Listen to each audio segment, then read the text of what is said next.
Game 3 of the World Chess Championship final between Jan Nepomniachtchi and Ding Liren.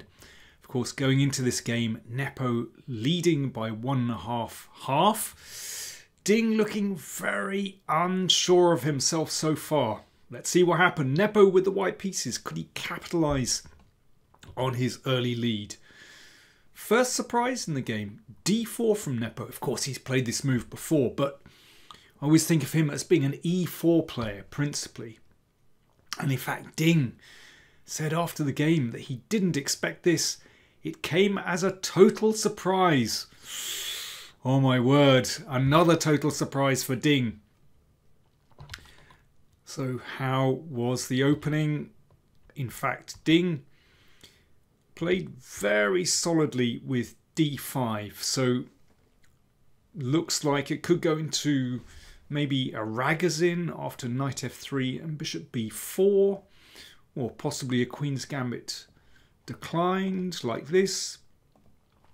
But after d5, Nepo decided to exchange on d5, the queen's gambit exchange variation, or as some people like to say, the Carlsbad system. So this results in quite a fixed pawn structure. So a lot of maneuvering takes place now. And c6, this is got to be played at some point. You get this nice solid pawn chain, and e3. Now the old way of playing this for black was just to play bishop e7, castles, knight d7, not to touch these kingside pawns. But over the past 10 or 15 years, this move has come into fashion. So white, of course, doesn't want to exchange off bishop for knights, bishop h4, and then bishop e7. Now, this interpolation of h6 and knight h4 just changes the position a little bit. One thing is black has to be a little bit careful that white doesn't go for a quick kingside attack with g4, g5, but normally that's under control. And queen c2. So typically white takes control of this diagonal. And now we can see one of the advantages of flicking in this move h6. It's easier to move this knight, of course, because there's no longer bishop takes pawn check. So this gives black some more options. Rook e8, that's definitely where the rook wants to be on the semi-open file. And now white, in this kind of position, has a choice. Do you put the knight on f3 or do you place the knight on e2? Well, there are pros and cons to both, but knight e2 played by Nepo, and that means white sometimes has this option to play f3 and then e4. So this is actually a sharper way to play than with knight f3. So knight d7, all very standard. And if white wants to really raise the stakes in this kind of position, then you can go for queenside castling. But Nepo goes for castles kingside, and that's a lot steadier and more reliable. And now a5 from Ding. I mean, this fits in with a lot of systems. It could be that black is preparing to advance with b5 and set up a queenside, some queenside initiative. That's one reason behind a5, and that pawn will support this advance. You could say that it's just about preventing white's normal so-called minority attack with b4. It's also a kind of waiting move. Black waits to see how white is committing before committing himself. So for example, after f3, so this is a very ambitious move, going for e4, but also destabilizes white.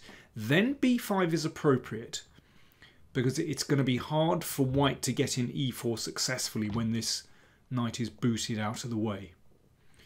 But Nepo plays in a more responsible way. He just plays a3. It could be that he's preparing to play rook b1 and b4. Could be just a bit of prophylaxis against b5 and b4. But here is a choice for Ding. Ding has to choose a middle game plan. Now, the old way of playing is to exchange pieces with knight h5, and that's typical way to relieve some pressure on black's position. The modern way of playing is to play b5, which in the past would have been shunned as the pawn on c6 is weakened. However, I think with modern computers have shown that this kind of strategy is actually perfectly acceptable. And then you follow up with bishop b7, potentially knight b6, sometimes b4. Whoops, my arrows are going crazy here. Sometimes b4, sometimes c5. I mean, maybe in this particular position, as this pawn chain is still quite stable, white can get away with manoeuvring this knight around here. So it's probably not quite as good in this particular position. Ding instead went for knight h5, which is a move he's played before. So, I mean, both sides were sort of feeling their way through this position, particularly Ding, you know, wondering what improvement Nepo had on one of his past games. So, knight h5 played. This is the kind of traditional way to play this position for black. Black is a bit congested in the middle, and exchanging these bishops, very typically for these kind of Queen's Gambit positions, just eases black's position, just eases the congestion. Now this bishop does not want to retreat here. That would be lovely. That bishop on e7 is an excellent piece. Black has the two bishops. White exchanges on e7 instead, but you can see that just frees black's position a little bit. So I suppose the only downside of playing this for black is that the knight is just a little bit offside for a moment. Now white has to choose. How is he going to play in this position? Do you play, for example, for the minority attack? That would be the old way of playing the position. Or do you perhaps move over here and go for e4, possibly with f3 as well? Nepo played rook e1. Rook b1, this very straightforward way of playing is actually rather discredited, actually, because watch what happens after the knight comes back. b4 and simply b5, followed by knight b6, and black can always block with knight c4. This is absolutely fine for black. So Nepo played rook e1, and they're still following a previous game of Ding's actually. Knight f8, typical move, freeing this bishop, and also this knight might hop in here. So white wants to press forward with e4.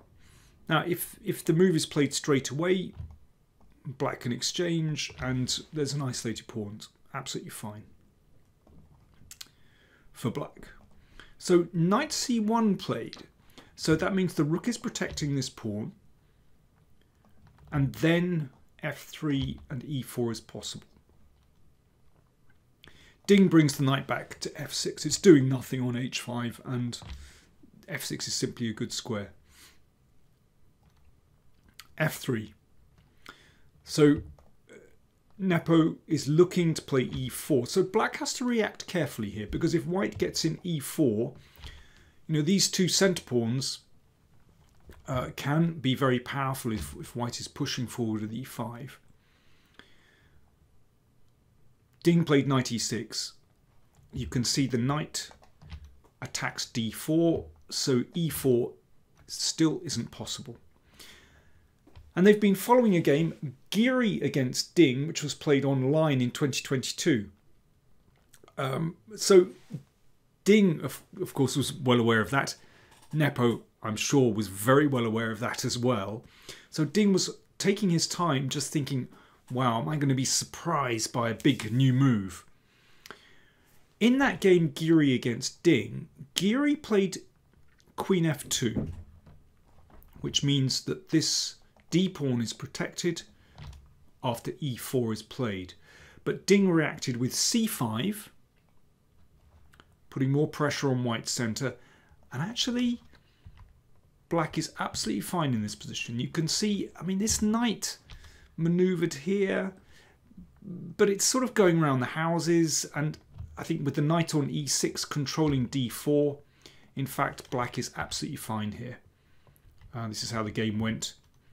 Rook e8 by Ding, and you can see that after f3, that pawn on e3 is just a little bit weakened, so these so-called weak pawns kind of balance out, and Ding was fine there and made a very comfortable draw against Giri.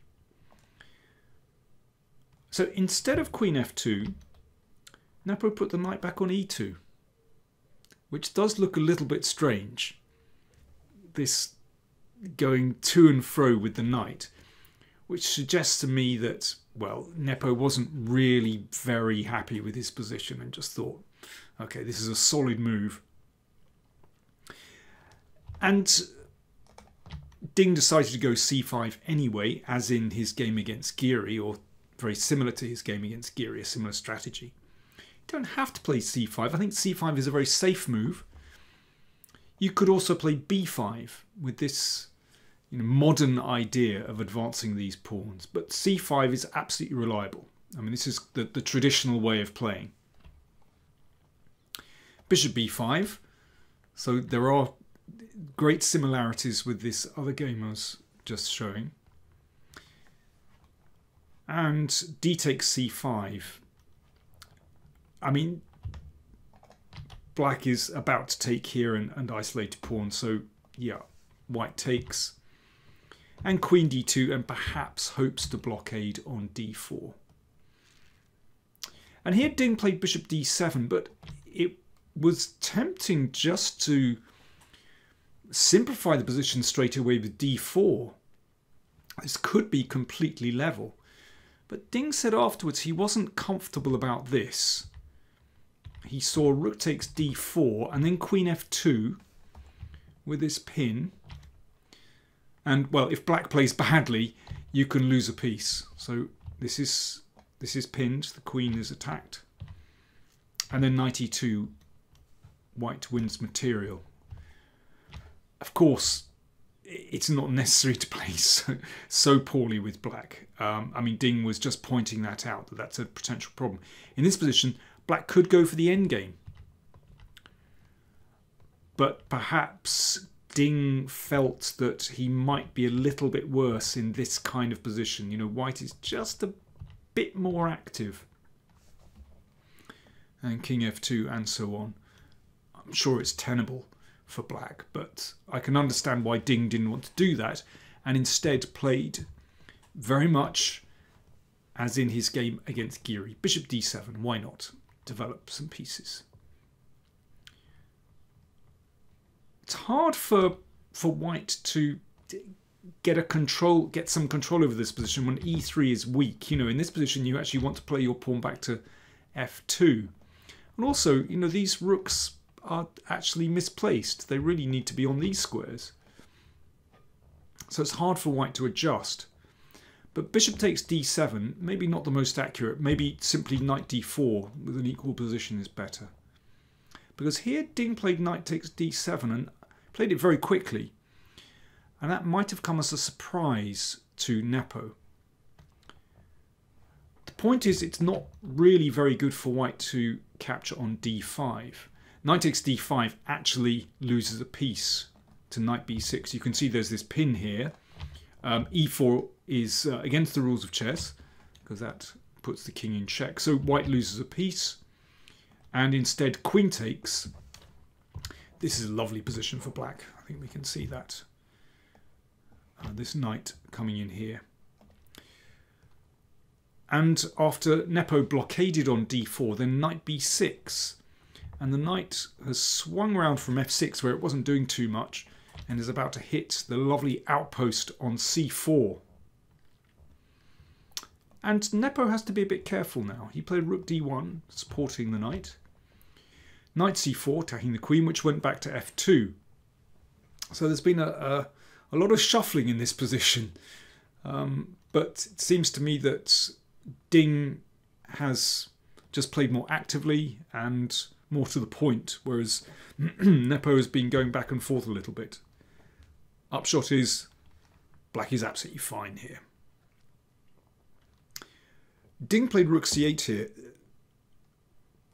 Knight a3 is interesting. Of course, if that's taken, then queen takes knight. In fact, e4 is a good response.